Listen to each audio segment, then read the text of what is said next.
सीधा बोलते हैं पेमेंट नहीं आई, बच्चों ने पैसे नहीं दिए, हम कहाँ से दें। लाखों करोड़ों रुपए के विज्ञापन दे देते हैं, लेकिन शिक्षकों को देने के लिए इनके पास में पैसा है नहीं फिलहाल। तुरंत मिलते रहे, स्कूल से दुखी होकर के मैंने खुद ने सब्जी का रेडी लगा लिया है। अब इससे ज़्यादा आत्मनिर्भर और क्या हो सकता है? आदमी सब्जी का ठेला लगा ले और क्या करें। कोरोना से पीड़ित पूरा का पूरा देश है, मगर सबसे ज़्यादा जो पीड़ित है, जो नहीं होना चाहिए, वो शिक्षक है। निजी शिक्षक कहीं से ढूंढते ढांढते बहुत परेशान होकर हमारे पास में आए हैं। इसीलिए इनकी बातें जो आपको सुननी पड़ेगी, क्योंकि जो देश का भविष्य है उसको ये तैयार करते हैं, 80% ये तैयार करते हैं। बाकी सरकारी टीचर तो करते ही हैं, जिनकी बातें हर कोई सुनता है, मगर इनकी नहीं सुनते। 6-8 हज़ार रुपए से ज़्यादा इनको मिलते नहीं हैं। और ऐसे लोग जो हैं वो देश का भविष्य कैसे तैयार करेंगे जब इनको 30-35 हज़ार जो सरकार ने डिसाइड कर रखे हैं वो नहीं मिले। मगर बात सिर्फ इतनी नहीं है, उसके आगे की जो बात है वो भी आप इनसे जानिए। हम लोग कितना परेशान हो रहे हैं।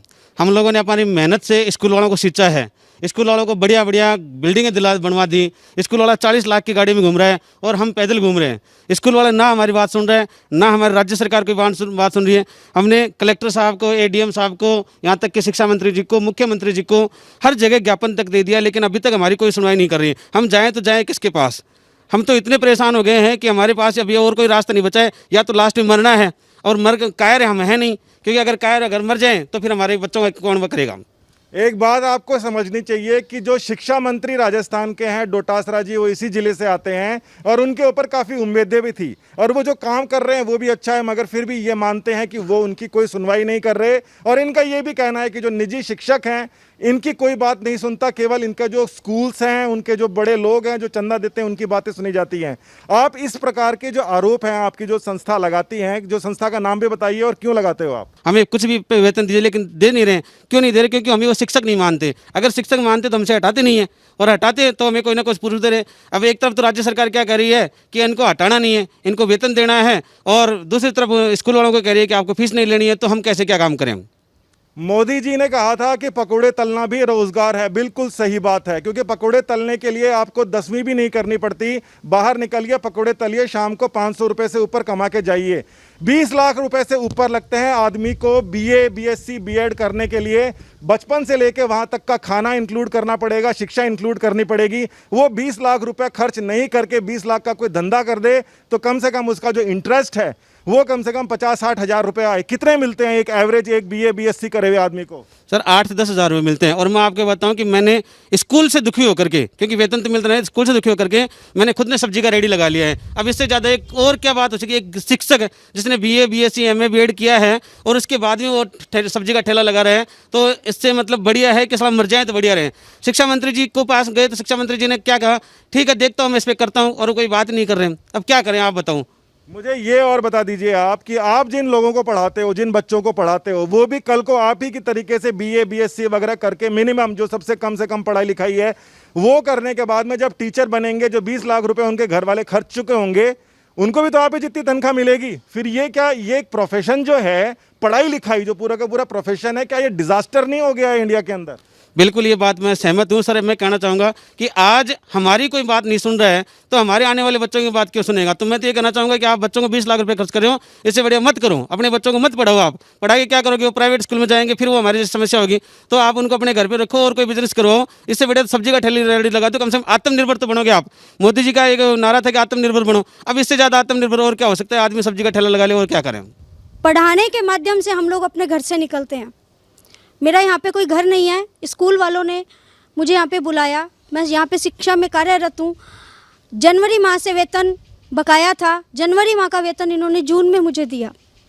और घर परिवार में पहले भी मैं बता चुकी हूँ कोई भी नहीं है, लेकिन अभी तक कोई सुनवाई नहीं है। कहाँ पे रह रहे हैं, कैसे रह रहे हैं? एक बच्चा है, सारा दिन माँ बेटे घर में बैठते हैं। इतना डिप्रेशन में, मानसिक तनाव इतना ज़्यादा हो चुका है, समझ में कुछ नहीं आ रहा है कि अब हमें क्या स्टेप लेना चाहिए। क्योंकि जब हमारे खाने खर्चे के लिए हम अपना घर का सामान बेच रहे हैं तो हम नौकरी क्यों कर रहे हैं?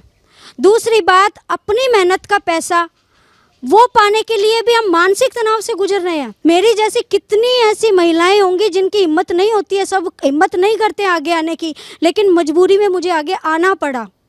बहुत प्रयासरत रही, बहुत मैंने अपने मानसिक दिमाग में बहुत संघर्ष किया है कि मुझे ये चीज़ रखनी चाहिए, नहीं रखनी चाहिए, रखूंगी तो ऐसा हो जाएगा, कहीं किसी का प्रेशर नहीं आ जाए, कहीं कुछ मुझे हो ना जाए, कहीं मेरे बच्चे को कुछ ना हो जाए। लेकिन लास्ट में मैंने यही सोचा, हार्डली मेरे साथ क्या होगा, क्या होगा, ज़्यादा से ज़्यादा मार दिया जाएगा, इससे ज़्यादा तो कुछ नहीं होगा। लेकिन अपने अधिकारों के लिए लड़ना मेरा कर्तव्य है और मैं लड़ूंगी। और मैं उन महिला शिक्षिकाओं के लिए या महिला वर्ग जो जहाँ पे भी जूझ रहा है, मैं उनके लिए भी ये बोलना चाहूँगी कि अपने हक की लड़ाई के लिए आगे आइए। ठीक है, मैंने तो जैसे तैसे गुजारा चलाया, कभी ब्याज पे पैसा लिया, कभी गहने बेचे, कुछ भी किया, लेकिन किसी पे जूं तक नहीं रहेंगी। बल्कि लोग ये और बोलते हैं, मैडम झूठ बोल रहे हैं, कोई 50 लाख नहीं मांगा, कोई करोड़ नहीं मांगा, सिर्फ अपने हक का मांगा। जितने दिन काम किया उतना अपना हक का मांगा, और वो हक का ही चाहिए। 2 रुपया किसी का ज़्यादा नहीं चाहिए, 1 रुपया किसी का कम नहीं चाहिए। जब हम अपना गहना बेच करके अपना गुजारा चला रहे हैं, तो तुम्हें भी अपने जेवर पहनने का अधिकार नहीं है। तुम हमारी तनख्वाह दो, हमें कुछ नहीं चाहिए तुमसे, कोई व्यक्तिगत लड़ाई नहीं, संस्था के लिए लड़ाई है। मेरा पैसा मुझे दे दीजिए बस। और जितने भी महिला शिक्षिकाएं हैं उनसे भी मेरा अनुरोध है, जिनको नहीं मिला है वो भी अपनी लड़ाई इस आंदोलन के माध्यम से करें, ताकि हम सब मिल करके एक हों और हमें हमारा मेहनताना जो भी मजदूरी हमने की है, मजदूरी है एक तरह से, हम शिक्षक नहीं है, हम शिक्षक नहीं है, शिक्षा व्यापार हो चुकी है, व्यापार हो चुकी है और इस व्यापार को ही चलाया जा रहा है। सीधा बोलते हैं पेमेंट नहीं आई, बच्चों ने पैसे नहीं दिए, हम कहाँ से दें? तो हम कहाँ जाएं? हम कहाँ जाएं? हमें, मेरा एक ही सवाल है सभी से, हमें बता दीजिए हमें क्या करना चाहिए। सुसाइड कर लें? वो भी नहीं कर सकते, पीछे परिवार का क्या होगा? भाग जाएं? कहाँ जाएंगे भाग के? नहीं जा सकते। मुझे, मेरा एक ही सवाल है, आज सभी से एक ही सवाल है, मुझे बताइए करें तो करें क्या? भीख मांगे? महेंद्र शर्मा जी मैथ्स के टीचर हैं और इनसे हम एक चीज़ पूछना चाहेंगे। जी, आप तो मैथ्स के टीचर हैं, आपको ये पता है कि विज्ञापन के लिए कितने पैसे लगते हैं? आपने कभी उनसे पूछा है कि भाई विज्ञापन के लिए तो पैसे हैं आपके पास में और हमारे को जो है तनख्वाह देने के लिए नहीं है? आपने पूछने की हिम्मत करी है कभी? साहब, मैं तो सीधी सी बात जानता हूं कि ये लोग मीडिया वालों को लाखों करोड़ों रुपए के विज्ञापन दे देते हैं, लेकिन शिक्षकों को देने के लिए इनके पास में पैसा है नहीं फिलहाल। और मैं तो ये कहता हूँ कि हमने 20 सालों में जिन जिन बच्चों को हमने शिक्षित किया है, तो कई बार ऐसा अफसोस होता है कि हमने किसको शिक्षित किया। इससे अच्छा तो हम जानवरों के साथ रहते तो शायद कोई जानवर भी हमें पहचानने लग जाता।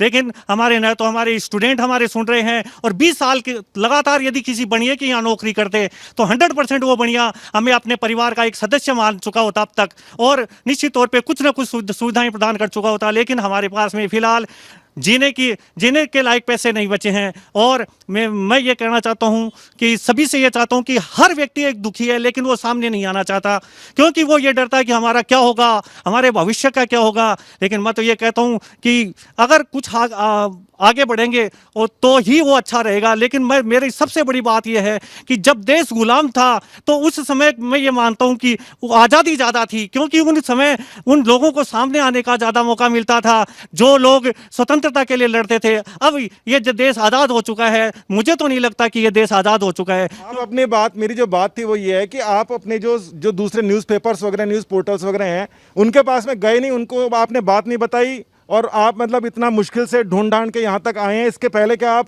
जो सामने आपके रहते हैं, वो घूमते रहते हैं, उनको आपने बताई नहीं बात? साहब, मैं तो हर जगह हमने तो वो बताया, सबको बताया, अधिकारियों तक हमने ज्ञापन दिया है। रही बात मीडिया की, तो मीडिया तो साहब सीधी सी बात है कि पैसे जहाँ से मिलते हैं वो उनकी सुनेंगे। हम उनको थोड़ा पैसा देते हैं, हम उनको कुछ देते थोड़ी हैं, तो मीडिया हमारी क्यों सुनेगा?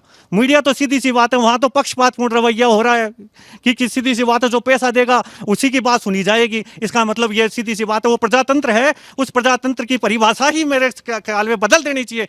महेंद्र जी ने कई सारी चीज़ें हैं जो वो बोलना चाहते थे, मगर उन्होंने बोले नहीं है, क्योंकि उनको भी पता है कि बाहर का किस तरीके से जो पूरा का पूरा माहौल है। मगर मैं आपसे ये पूछना चाहता हूँ, जो अभिभावक है उनसे पूछना चाहता हूँ, क्या आप ऐसे स्कूल के अंदर अपने बच्चों को भेजना चाहेंगे जहां पर जो टीचर उनको भविष्य के लिए तैयार कर रहा है वो खुद एक तरीके से नौकरी के लिए, पैसों के लिए प्रताड़ित है? ऐसा आदमी जो अपने मन के ऊपर बोझ लेकर आता है और आपके बच्चे को पढ़ाता है, वो क्या व्यवस्था के अंदर आपके बच्चे को तैयार कर पाएगा? ये बड़ा सवाल है। और साथ ही के अंदर मोदी जी ने जो आत्मनिर्भर की बात कही है वो बिल्कुल सही है, पकौड़े तलो, ज्यादा पैसे मिलेंगे, ये बात बिल्कुल सही है, आपको इसके ऊपर विचार करना चाहिए। और साथ ही के अंदर जो डोटासरा जी हैं उनको भी इस चीज़ को देखना चाहिए, जो अशोक गहलोत जी हैं उनको भी इस चीज़ के ऊपर देखना चाहिए कि ये देश का भविष्य तैयार कर रहे हैं, इनका भविष्य कुछ नहीं है, ये दूसरे का भविष्य तैयार करेंगे, उसके अंदर कुछ ना कुछ समस्या आ जाएगी अगर इनको ढंग से आपने ट्रीट नहीं किया तो।